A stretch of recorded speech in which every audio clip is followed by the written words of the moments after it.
Welcome back to knowledge hub. Knowledge হাবলৈ আপোনালোক আটাইকে স্বাগতম জনাইছোঁ। আশা কৰোঁ আপোনালোক সকলো ভালে আছে। যোৱা ভিডিঅ'ত আমি আলোচনা কৰিছিলোঁ বুৰঞ্জীমূলক মালিতাৰ কেইটামান উদাহৰণ। আজিৰ ভিডিঅ'টোতো আমি বুৰঞ্জীমূলক মালিতাৰ কেইটামান উদাহৰণ আলোচনা কৰিম। তো বলক তেতিয়াহ'লে ভিডিঅ'টো আৰম্ভ কৰোঁ। আজি আমি আলোচনা কৰিব ওলাইছোঁ বুৰঞ্জীমূলক মালিতাৰ নাহৰৰ গীত, চিকন সৰিয়হৰ গীত, জয়মতী কুঁৱৰীৰ গীত। এতিয়া আমি আলোচনা কৰিম নাহৰৰ গীতৰ বিষয়ে। নাহৰৰ গীত এটি বুৰঞ্জীমূলক মালিতা। ইয়াৰ কাহিনীটো ৰাজকীয় পৰিৱেশত সংঘটিত হোৱা প্ৰেম, ষড়যন্ত্ৰ, সমতা আৰু কৰুণ পৰিণতিৰ সৈতে জড়িত। এই গীতত কুঁৱৰীৰ প্ৰেমৰ কাহিনীৰ মাজেৰে নাহৰ নামৰ চৰিত্ৰটোৰ জীৱন আৰু মৃত্যুৰ কৰুণ ঘটনাৰ বৰ্ণনা পোৱা যায়। কাহিনী অনুসৰি ৰাজকাৰেঙত চলা পয়োগৰ উৎসৱ আৰু বুৰঞ্জীত সোমাই থকা জীৱনৰ প্ৰথম প্ৰণয়ৰ স্মৃতিৰ সৈতে এই কাহিনী জড়িত। গীতটোত সোণাৰীৰ জীয়াৰী বৰমেচালী আৰু কুঁৱৰীৰ মাজৰ সম্পৰ্কৰ কথাও উল্লেখ আছে। নাহৰৰ কাহিনীত প্ৰেমৰ লগতে ৰাজনৈতিক আৰু সামাজিক পৰিৱেশৰো প্ৰতিফলন দেখা যায়। এতিয়া আমি গম পালোঁ যে নাহৰৰ গীত কি হয়। তাৰপিছত আমি চাম নাহৰৰ গীতৰ কাহিনীৰ মূল ঘটনা। কুঁৱৰীৰ সৈতে নাহৰৰ সম্পৰ্ক গঢ় লৈ উঠে, কিন্তু এই প্ৰেমৰ পথ সহজ নাছিল। কাহিনীত ৰাজকীয় পৰিৱেশ, কুঁৱৰী, নাহৰ আৰু অন্যান্য চৰিত্ৰৰ মাজত সংঘাত সৃষ্টি হয়। এই সময়ত নাহৰৰ ওপৰত বিপদ নামি আহে, নাহৰক হত্যা কৰাৰ ষড়যন্ত্ৰ কৰা হয়। শেষত নাহৰৰ মৃত্যুক কেন্দ্ৰ কৰি গীতটোৰ কৰুণ পৰিণতি প্ৰকাশ পায়। ইয়াত প্ৰেমৰ ব্যৰ্থতা আৰু ৰাজনৈতিক ষড়যন্ত্ৰ দুয়োটাই গুৰুত্বপূৰ্ণ। তাৰ পাছত আমি চাম নাহৰৰ গীতৰ বৈশিষ্ট্যসমূহ। নাহৰৰ গীতৰ কেইটামান গুৰুত্বপূৰ্ণ বৈশিষ্ট্য হৈছে: 1 নম্বৰ, নাহৰৰ গীত হৈছে বুৰঞ্জীমূলক মালিতা, আমি গম পাইছোঁ আগতে। তো 1 নম্বৰত আছে বুৰঞ্জীমূলক উপাদান আছে। 2 নম্বৰ আছে প্ৰেম আৰু কৰুণ পৰিণতি। 3 নম্বৰত আছে ৰাজকীয় পৰিৱেশ। আৰু 4 নম্বৰত লোকবিশ্বাস আৰু সামাজিক জীৱনৰ প্ৰতিফলন। 5 নম্বৰত আছে মৌখিক পৰম্পৰাৰ প্ৰভাৱ। গতিকে আমি গম পালোঁ যে নাহৰৰ গীতৰ বৈশিষ্ট্যসমূহ কি কি। তাৰ পাছত আমি চাম চিকন সৰিয়হৰ গীত। চিকন সৰিয়হৰ গীতটো হৈছে বুৰঞ্জীমূলক মালিতা। চিকন সৰিয়হৰ গীতটো বুৰঞ্জীমূলক কাহিনীৰ পটভূমিত ৰচিত। ইয়াৰ কাহিনীৰ সৈতে আহোম ৰাজত্বকালৰ ৰাজনৈতিক ষড়যন্ত্ৰৰ সম্পৰ্ক দেখা যায়। এই গীতত চিকন নামৰ চৰিত্ৰৰ লগতে সৰিয়হৰ চৰিত্ৰৰ কথাও পোৱা যায়। কাহিনীটোৰ ভিতৰত ৰাজকীয় ক্ষমতা, ষড়যন্ত্ৰ, হত্যা আৰু কৰুণ পৰিণতিৰ ছবি প্ৰকাশ পাইছে। গতিকে গম পালোঁ যে পটভূমিটো কি হয় চিকন সৰিয়হৰ গীতৰ। তাৰ পাছত আমি চাম চিকন সৰিয়হৰ গীতৰ কাহিনীৰ মূল দিশ কি। চিকন সৰিয়হৰ কাহিনীত ৰাজকীয় পৰিয়াল আৰু ৰাজনৈতিক ক্ষমতাৰ সংঘাত দেখা যায়। চৰিত্ৰসমূহৰ মাজত সন্দেহ আৰু ষড়যন্ত্ৰৰ সৃষ্টি হয়। এই ষড়যন্ত্ৰৰ ফলত কিছুমান চৰিত্ৰৰ কৰুণ পৰিণতি ঘটে। গীতটোত ৰাজদৰবাৰৰ অন্তৰালত চলা ষড়যন্ত্ৰৰ এখন ছবি লোকভাষাৰে প্ৰকাশ পাইছে। গতিকে গম পালোঁ যে কাহিনীটোৰ মূল দিশ কি হয়। তাৰ পাছত আমি চাম চিকন সৰিয়হৰ গীতৰ বিশেষত্ব। চিকন সৰিয়হৰ গীতৰ এটা বিশেষ বৈশিষ্ট্য হৈছে ইয়াত বুৰঞ্জী আৰু লোককল্পনাৰ সমন্বয় ঘটিছে।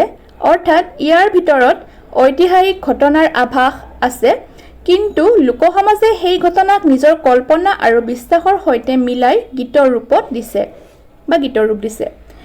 এই কাৰণে এই ধৰণৰ মালিতাক লোকসাহিত্যৰ ক্ষেত্ৰত বিশেষ গুৰুত্বপূৰ্ণ। গতিকে গম পালোঁ যে আমি চিকন সৰিয়হৰ গীতৰ বিশেষত্বসমূহ কি। তাৰ পাছত আমি চাম জয়মতী কুঁৱৰীৰ গীত। জয়মতী কুঁৱৰীৰ গীত হৈছে বুৰঞ্জীমূলক মালিতা। অসমৰ ইতিহাসত জয়মতী কুঁৱৰী এগৰাকী স্মৰণীয় নাৰী চৰিত্ৰ। আহোম ৰাজত্বত এক অশান্ত সময়ত জয়মতী কুঁৱৰীয়ে নিজৰ স্বামী গদাপাণিৰ জীৱন আৰু ভৱিষ্যত ৰক্ষাৰ বাবে অসীম সাহস আৰু ত্যাগৰ পৰিচয় দিছিল। এই ঐতিহাসিক ঘটনাক কেন্দ্ৰ কৰি লোকসমাজত জয়মতীৰ ত্যাগ, ধৈৰ্য, সাহস আৰু দেশৰ প্ৰতি থকা দায়বদ্ধতাৰ কাহিনী গীতৰ ৰূপত প্ৰচলিত হৈ আহিছে। সেইবাবে জয়মতী কুঁৱৰীৰ গীতক বুৰঞ্জীমূলক মালিতাৰ এক উল্লেখযোগ্য উদাহৰণ হিচাপে আলোচনা কৰা হয়। এতিয়া আমি যে গম পালোঁ জয়মতী কুঁৱৰী গীত যে আপোনাৰ বুৰঞ্জীমূলক মালিতা হয়, সেইখিনি কথা আমি ইয়াত আলোচনা কৰিলোঁ। তাৰ পাছত আমি চাম যে জয়মতী কুঁৱৰীৰ গীতৰ মূল বিষয়।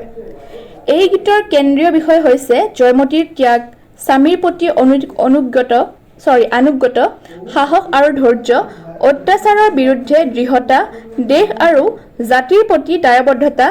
জয়মতীৰ চৰিত্ৰত এগৰাকী নাৰীৰ অদম্য মানসিক শক্তি আৰু আত্মত্যাগৰ ছবি প্ৰকাশ পাইছে। গতিকে জয়মতী কুঁৱৰী গীতৰ আমি মূল বিষয়খিনিও গম পালোঁ। তাৰপাছত আজি আমি আলোচনা কৰিম আজি আমি আলোচনা কৰিম 2026 বৰ্ষত অহা স্লেটৰ কেইটামান লোকসাহিত্যৰ কুৱেশ্যন।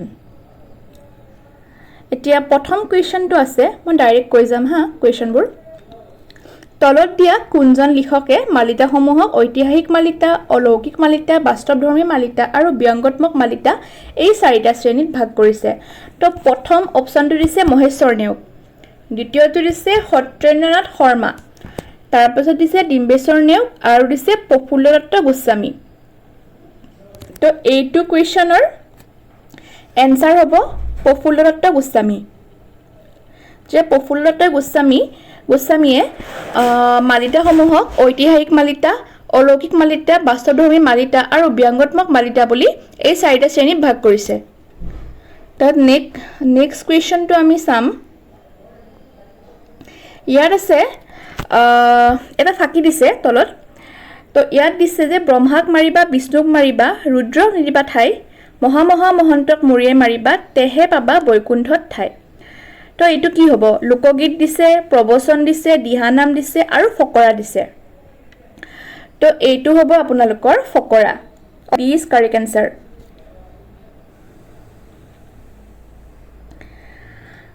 তাৰপাছত আমি চাম ইয়াত দিছে তলৰ বিবৃতিসমূহৰ শুদ্ধ অশুদ্ধ বিচাৰ কৰি কোডৰ সহায়ত শুদ্ধটো নিৰ্ণয় কৰা। মানে ইয়াতে 4টা আপোনাৰ কুৱেশ্যন দিছে, তাৰে কোনটো শুদ্ধ কোনটো অশুদ্ধ সেইটো বিচাৰ কৰিব দিছে। তো প্ৰথমটো দিছে দেহ বিচাৰ গীতবোৰ ইছলাম ধৰ্মী লোকৰ মাজত প্ৰচলিত হয় নে নহয়? মই ডাইৰেক্ট কৈ গৈছোঁ দেহ বিচাৰ গীতবোৰ ইছলাম ধৰ্মী লোকৰ মাজত প্ৰচলিত নহয়, গতিকে এইটো আপোনালোকৰ অশুদ্ধ। বাৰমাহী গীতবোৰ প্ৰকৃত ভৰ্তিকা নাৰীৰ বিৰহ বেদনাৰে ভৰা, এইটো শুদ্ধ। চিটো দিছে উজনি অসমত প্ৰচলিত জোৰানামকে নামনি অসমত খিচা গীত বুলি কোৱা হয়। এইটো জানো আমি, এতিয়াতো শুদ্ধ হয় যে উজনি অসমত আমি জানো যে উজনি অসমত জোৰানাম বুলি কয় আৰু নামনি অসমত কয় খিচা গীত। তো এইটো চিটো শুদ্ধ হয়। আৰু দ্বিতীয় দিছে মৈশাল গীত, চটকা, বাইচাল গীত অসমৰ দৰং অঞ্চলত প্ৰচলিত। মৈশাল গীত, চটকা গীত আমি পাছতে পঢ়িম বাৰু, এইবোৰ দেহ বিচাৰৰ গীত কি হয়, বাৰমাহী গীত এইবোৰ পঢ়িম বাৰু, কিন্তু ইয়াতে আমি কুৱেশ্যন কেইটামান ডিছকাছ কৰিছোঁ। তো ডিটো দিছে যে মৈশাল গীত, চটকা গীত, বাইচাল গীত অসমৰ দৰং অঞ্চলত প্ৰচলিত, এইটো কিন্তু অশুদ্ধ। তো প্ৰথমটো শুদ্ধ, ইয়াৰে আপোনাৰ কাৰেক্ট এনচাৰ হ'ব option number A. Option number A is correct answer. তাৰপিছত নেক্সটটো চাম আমি। নেক্সটটো আপোনালোকৰ দিছে কোডৰ সহায়ত শুদ্ধ উত্তৰটো লিখা। ইয়াতে দিছে দেৱী সৰস্বতী কৰিছোঁ কাকুতি, নেৰিবা আমলৈ দয়া, পাহৰা নামকে মনত পেলাই দিবা, তোমালৈ কৰিছোঁ সেৱা। এইটো আই নামৰ উদাহৰণ হয় নে নহয় এইটো সুধিছে, কিন্তু এইটো আই নামৰ উদাহৰণ নহয়। তাৰপিছত নেক্সটটো কি দিছে? প্ৰথম পোহৰ ৰাতি ফুলি আছিল চম্পা, উষা ৰাধা গুণৱতী, তুমি বান্ধা খোপা। এইটো দিছে আই নামৰ উদাহৰণ বুলি দিছে, কিন্তু এইটো আই নামৰ উদাহৰণ নহয়। তাৰ পিছত দিছে কেলৈ কুটিলা চুমকৈ পচলা লোকে বাটি ভৰাই খাব কেলৈ তুলিলা ৰূপহী জীয়াৰাক লোকে বনে কৰাই খাব এইটো দিছে আপোনালোকৰ বিহু নামৰ উদাহৰণ এইটো আপোনালোকৰ ফুল হয় এইটো বিহু নামৰ উদাহৰণ নহয় তাৰ পিছত দিছে ডি2 এতিয়া ডি কি দিছে হিয়ালিয়ে নাহিবি ৰাতি তুৰে কানে কাটি লগামে বাটি এইটো দিছে নিচুকনি গীতৰ উদাহৰণ এইটো এতিয়া নিচুকনি গীতৰ উদাহৰণ বুলি চাব গলে আমি জানিব লাগিব যে নিচুকনি গীত কাক বোলে তো মই ডাইৰেক্ট বুজি গতিকে কৈ গৈছো এনসাৰবোৰ তো এইটো নিচুকনি গীতৰ উদাহৰণ ডি নম্বৰটো শুদ্ধ হয় ইয়াতে পালো প্ৰথমটো এটো অশুদ্ধ হয় আই নাম নহয় দ্বিতীয়টো অশুদ্ধ পালো তাৰ পিছত সি টো অশুদ্ধ পালো কিন্তু ডি টো শুদ্ধ হয় তো ইয়াৰে কাৰেক্ট অপচন আছে কাৰেক্ট আনসাৰ হ'ব ইয়াৰে বি হ'ব option number B is correct answer তাৰ পাছত আমি চাম ইয়াতে দিছে এফালে দিছে বৰফুকনৰ গীত ফুলকৰৰ গীত গোৱালপৰীয়া লোকগীত আৰু দিছে বিহু নাম আৰু আনটো ফালে দিছে আপোনালোকৰ গীতবোৰ যে কোনটো গীতৰ লগত কোনটো গীত মানে কোনটো খাপ খায় উদাহৰণ ইয়াতে দিছে হাইদি তুলিবৰ লাই কালৰ কথা আহি মনত পৰিছে দুখ যে নকৰা আই এইখিনি মিলাব দিছে তো ইয়াৰে option number B is correct অৰ্থাৎ একৰ দুইটো হ'ব হাইদি তুলিবৰ লাই কালৰ কথা আহি মনত পৰিছে দুখ যে নকৰা আই এইটো হ'ব আপোনালোকৰ ফুলকৰৰ গীতৰ উদাহৰণ তাৰ পাছত আছে জৰাব কোমল জিম বগী বগী ছোৱালীবোৰ তহতক দিম এইটো হৈছে বৰফুকনৰ গীতৰ উদাহৰণ তাৰ পাছত আছে ৰৈ ধেমালি কৰিম জীয়াই থাকো মানে ধেমালি কৰি মই মাৰিলে কাহানি কৰিম এইটো হৈছে বিহু নাম এইটো বিহু নামৰ উদাহৰণ হয় এটা দিছে আকাশত নাইৰে চন্দ্ৰ কি কৰে তাৰ তাৰা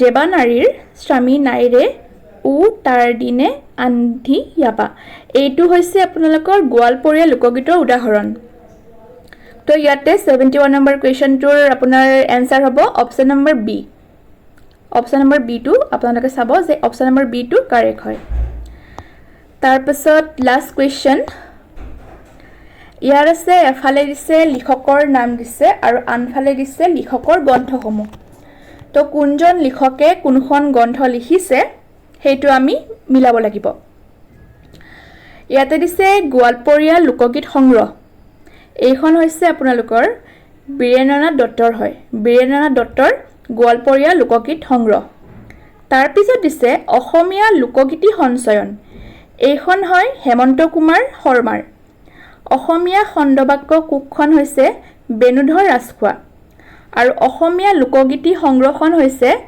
যোগেশ চন্দ্ৰ তামুলীৰ ইয়াৰে শুদ্ধ যেটো এনসাৰ হ'ব শুদ্ধ উত্তৰ হ'ব আপোনাৰ option number C is correct answer তো গম পালো এতিয়া আমি কোৱেশ্চনখিনি ডিসকাস কৰিলো 2026 ত অহা স্লেটৰ পেপাৰখনৰ এই লোক সাহিত্য ইউনিটৰ পৰা এইখিনি কোৱেশ্চন আমি চালো আজি তো নেক্সট ভিডিঅ'ত আমি চাম কিংবদন্তি বা জনশ্ৰুতিমূলক মালিতা কাক বোলে আমি আলোচনা কৰিম জনশ্ৰুতিমূলক মালিতা কি হয় কাক বোলে তো আজিলৈকে এইখিনি আছিল আশা কৰো ভিডিঅ'টো চাই ভাল পালে যদি ভাল পালে তেতিয়াহ'লে লাইক কমেন্ট শেয়াৰ কৰিব নাপাহৰিব আৰু লগতে চেনেলটো সাবস্ক্ৰাইব কৰি দিব আজিলৈকে আহিছো ধন্যবাদ